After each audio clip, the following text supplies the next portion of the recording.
Diana is a school teacher, a middle school teacher in the city and at a magnet school, right? Yes. Yeah. And so tell us a little bit. I wanted to have her up here because you have just a passion and a zeal about being in the public school and representing the Lord as boldly or as subversively as you can be. Boldly and subversively at the same time. Yeah, yes. right. Yeah, I mean, our public schools are schools that I look at as mission fields. All of those kids, I mean, I look at it this way. There's 120 nations represented in my school district. Oof. And so with saying that, we're getting kids from war-torn areas. We're getting a lot of refugees. And out of the 120 nations, America is only one. So 119 nations God has brought to the St. Louis region for us to reach. We don't have to go there. He brought them here. And they're coming with their beliefs. They're coming with their hurts. And, you know, I grew up wanting to be a missionary. And I was like, God, but I don't want to go. I wanted to go everywhere. It's like, I was like, I'm going to go everywhere. And I'm just like, yeah, that's not realistic. So he brought everywhere to me.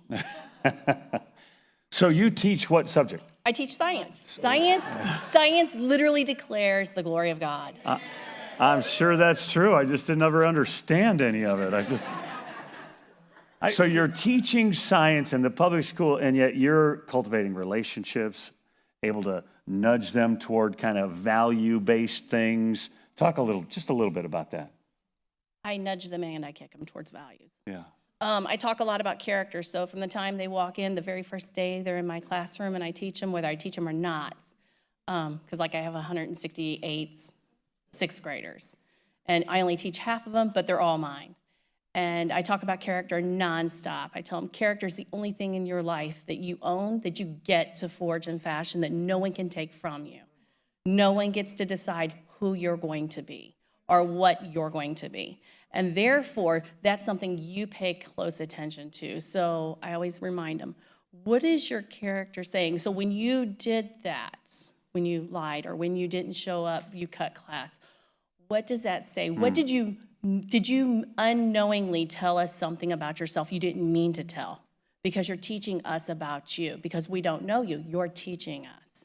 So make sure that your character is what you want us to believe about you.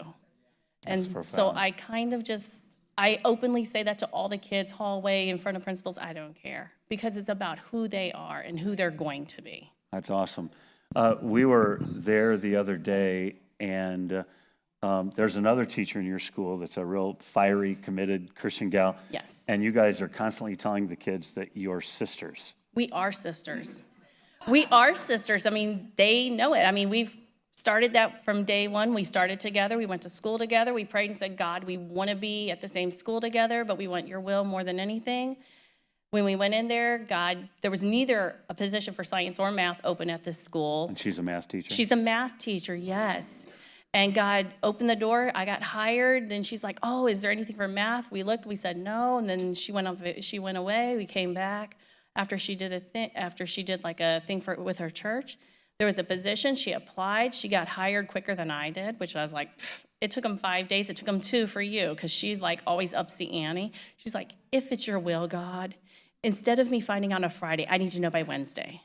I said, are you kidding me? There was no job, and now there is, and you're wanting to know if it's his will, and you're going to tell him Wednesday? I was like, you know what? God's going to do this just to show he's faithful. And he put us both there.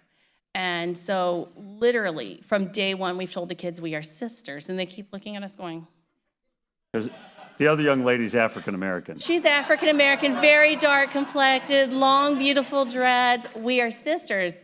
And it usually takes most of them 3 years to figure it out. Some of them will graduate never understanding. They'll be like, y'all are messing with us, right? You mean you're like sisters? I said, no, we're sisters. And they're like, same daddy? Absolutely, same daddy. Same blood? Absolutely, the same blood. Different moms, same dads. And they're like, is this some science genetic? I was like, they're not really your sister. I said, who are you to tell me who my family is? This is my sister. We are sisters. Go ask her. And they'll do, Eventually they figure out, some of them will, that we're sisters in the Lord. And it's the same blood, Jesus. And our Father is God. And they'll come up and they'll be like, we figured it out. And they'll be like beaming with pride. We're like, yep, you got it.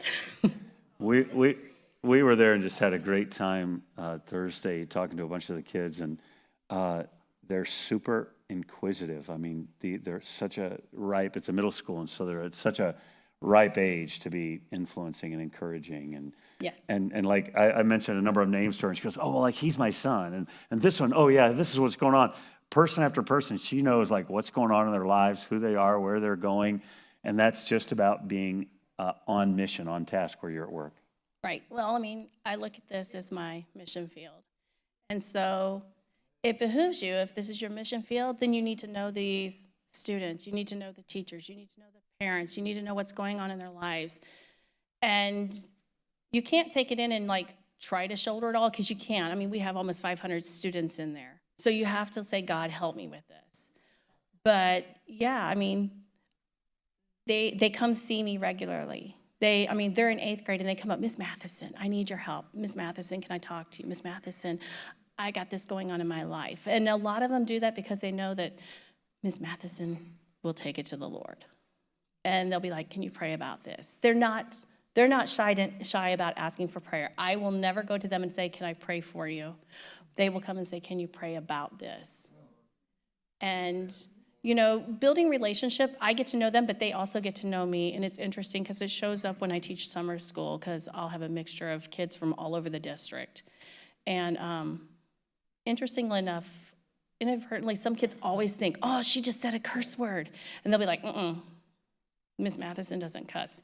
Everybody cusses. And they go, no, Miss Matheson does not cuss. She is a woman of God. She will not cuss. And I'm just like, and they never say that to me. I just overhear it. And I'm like, that is probably the best compliment I've ever never gotten, is that they know that I'm a woman of God. That's awesome. So, yeah, building relationships is imperative. I mean, these kids, they are his hearts. Mm-hmm. They are God's hearts. This is a generation of kids that seem to be forgotten. And they have value, and they have purpose, and they have goals, and they have hopes, and they have dreams. And yes, sometimes it's messy because they come from messy areas and messy things go on. But God loves them so much. And, so many of the songs, I'm just like, God, that is so your heart, You died because of your love for them. And I can't do anything but love them. And I tell them I don't know how to love them other than like a mom, because that's like where I love the best. I love my daughter unconditionally, so if I love them like my daughter, then I can love them unconditionally even when they're having their rough days. Awesome. How would you want these guys to pray for you and other teachers, particularly in those public schools? Honestly, I would love to see Christians in general, people in this church, I know we all pray for our schools that our kids go to. Open up your, whatever, I was going to say a phone book, that's old. We don't have phone books. Yeah. Google some schools and get out of your district. Go into St. Louis Public. Go into other districts. Pick a school. You don't have to know anyone there. Pick a school, hit on the directory. Look at the staff. Start calling out those names. Just choose one school, because I get it. Not every teacher in the school is saved, but could you imagine what your prayers would do for the teachers that are in there that are Christians who are trying to live their lives out loud? And that's like our biggest heart cry is there no churches that are willing to pray for our kids? Because our kids don't necessarily come from families where that's being done. So especially in SLPS, we need prayer. We need our churches. We need the body of Christ to be that blanket, to be that shield, to be that thing that comes up there, who encourages the teachers, but who also will say, God, I don't have to know the students, but God, all of these 6th graders, all of these 7th graders, all of these kindergartens, help them with their reading, help them to understand, help them with their phonics, help them with math. Pray for their education, just like you would pray for your own child. Pray for the teachers to have wisdom, to have knowledge, to have compassion, to have empathy. That's awesome. Pray for administrators to be able to actually make decisions from wise points. Because they're in tough pickles. They have to deal with the ones of above them, as well as the ones below them, as well as all the parents. And they need a lot of wisdom. Thanks for your time. That's Diane.